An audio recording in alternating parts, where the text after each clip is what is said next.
Puji Tuhan, Salam Bapak Ibu yang terkasih dalam Tuhan Yesus Kristus. Kita berjumpa lagi dalam Renungan Betani Kebumen. Saya berdoa saudara terus bertumbuh dalam kedewasaan rohani menuju kepada kesempurnaan untuk masuk ke dalam kerajaan surga. Hari ini kita akan berbicara tentang aku segera akan pulang. Saudara yang dikasihi oleh Tuhan Yesus, kalau ada yang merasa paling susah dan paling malang hidupnya, dia justru adalah orang yang beruntung hari ini.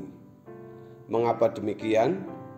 Hal ini akan membuka mata kita untuk menghayati betapa tragisnya hidup ini, sehingga orientasi dan fokus kita tertuju kepada kehidupan yang akan datang. Betapa sulitnya menyadarkan seseorang untuk bisa menghayati hal tersebut jika hidup dalam kenyamanan. Karena itu, kita tidak perlu menyesali keadaan tersebut. Anda jangan merasa bernilai karena kurang bernilai karena Anda miskin, karena tidak atau belum mempunyai pasangan, karena tidak mempunyai keturunan, atau karena tidak mempunyai kedudukan dan lain sebagainya. Hidup ini tidaklah lama. Kita harus membulatkan tekad, yaitu tekad kita untuk hanya mempunyai satu agenda dalam hidup ini, yaitu menjadi anak-anak Allah yang berstandar Yesus agar dilayakkan masuk menjadi anggota keluarga kerajaan dan dimuliakan bersama-sama dengan Tuhan Yesus dalam kekekalan. Menjadi anak-anak Allah berarti berkeberadaan seperti Yesus. Kalau seseorang tidak mengikuti kebenaran Tuhan ini, dia pasti akan sangat menyesal.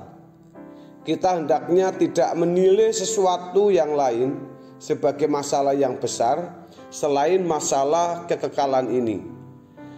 Ketika seseorang menjadikan suatu masalah sebagai masalah yang besar sehingga fokus kepada kekekalan terganggu, itu berarti masalah tersebut sudah menjadi berhala.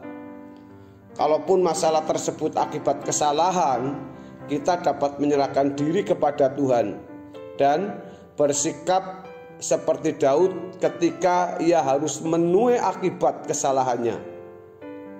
Ketika ia di dalam keadaan krisis dan kritis, dia berkata kepada Tuhan, kalaupun aku hancur di tangan-Mu. Jelasnya di dalam Mazmur pasal yang ke-39 ayat yang ke-11 mengatakan, hindarkanlah aku daripada pukulan-Mu, aku remuk karena serangan tangan-Mu. Kalau kita menghayati pemerintahan Allah, di satu sisi kita tidak akan mudah berbuat dosa, di sisi yang lain kita akan kokoh menghadapi segala keadaan. Kalau seseorang masih dibelenggu oleh banyak kekhawatiran, itu karena dia masih mempunyai banyak agenda pribadi. Kalau agenda kita adalah bagaimana menjadi anak-anak Allah yang berstandar Yesus, Bapa pasti melindungi kita secara khusus. Percaya itu berarti berani bertindak walaupun kita tidak melihat. Itu percaya. Kalau kita membaca Alkitab Perjanjian Lama, tokoh-tokoh iman Perjanjian Lama itu memiliki keberanian yang luar biasa. Mereka begitu berani untuk menghadapi hidup dengan segala kesulitannya. Kita sekarang memiliki Roh Kudus. Kita mestinya lebih berani daripada mereka. Jadi agenda kita bisa rusak karena keinginan-keinginan yang tidak sesuai dengan kehendak Allah, dan bisa rusak juga karena tidak percaya. Jadi kalau seseorang masih memiliki banyak keinginan, ia pasti akan gugur. Artinya ia tidak akan pernah menjadi anak-anak Allah yang berstandar Yesus. Kita harus menanggalkan semua keinginan kecuali keinginan menjadi anak-anak Allah yang berstandar Yesus. Maka dengan demikian barulah bisa mengikuti apa yang dikatakan Yesus. Serigala mempunyai liang dan burung mempunyai sarang, tetapi anak manusia tidak mempunyai tempat untuk meletakkan kepalanya. Di dalam Matius 8 ayat yang ke-20.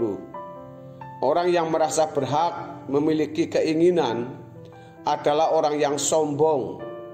Kalau dia itu adalah anak dunia seperti bangsa Israel, kita bisa memakluminya. Kalau di Perjanjian Baru kita telah dibeli dan sepenuhnya telah menjadi milik Tuhan, semua keinginan kita harus tanggalkan. Segala keinginan dan hasrat kita harus hanya diarahkan kepada satu agenda, yaitu menjadi anak-anak Allah.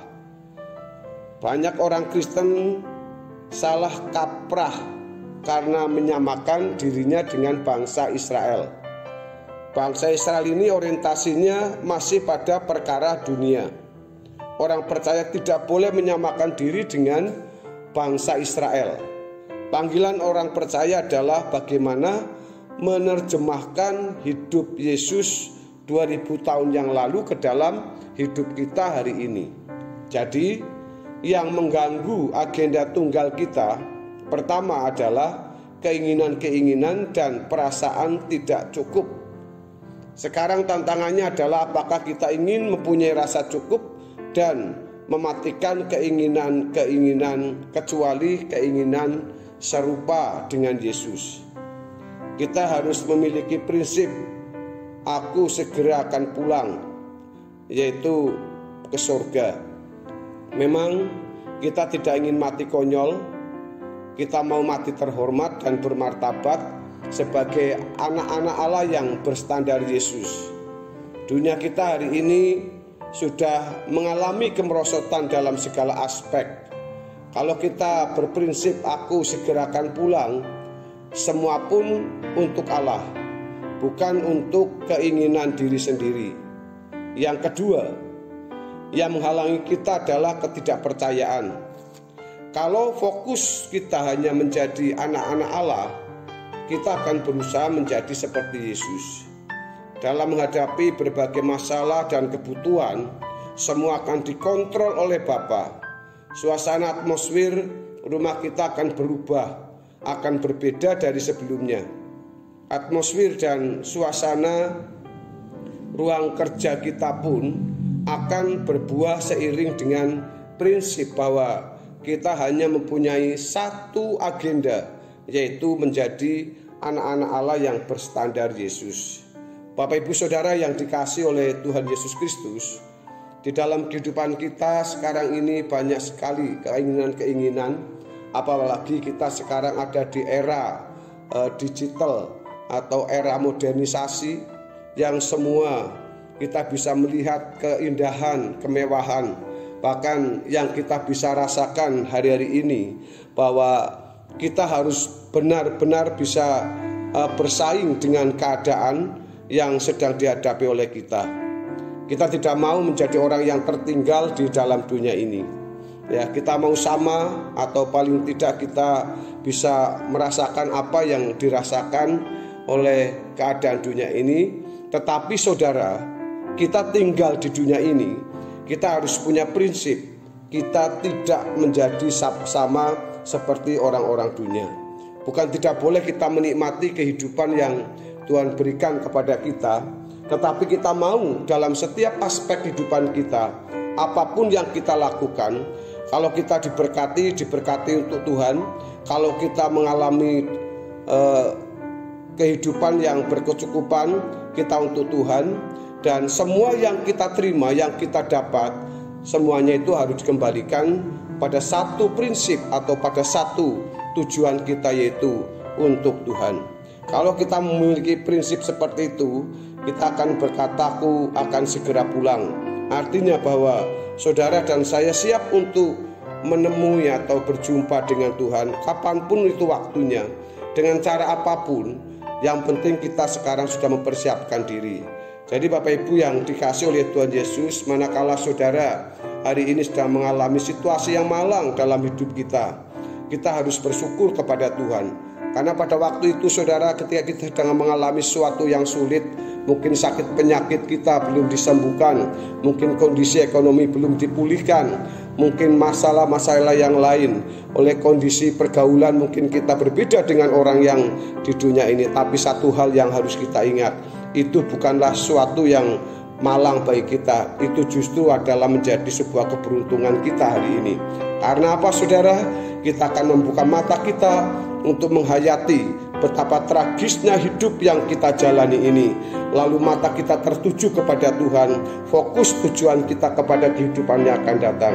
Maka Bapak Ibu, kita bersyukur kalau itu dalam keadaan itu kita diingatkan, kita ditegur, kita akan kembali bangkit. Tetapi betapa susahnya kalau ada orang yang semuanya serba kecukupan, semuanya serba mempunyai rasa keamanan atau kenyamanan. Itu akan sulit untuk disadarkan. Tetapi saudara, apapun yang kita terima hari ini, seperti firman Tuhan tadi mengatakan bahwa, seperti Daud berkata bahwa, hindarkanlah aku daripada pukulanmu, aku remuk karena serangan tanganmu.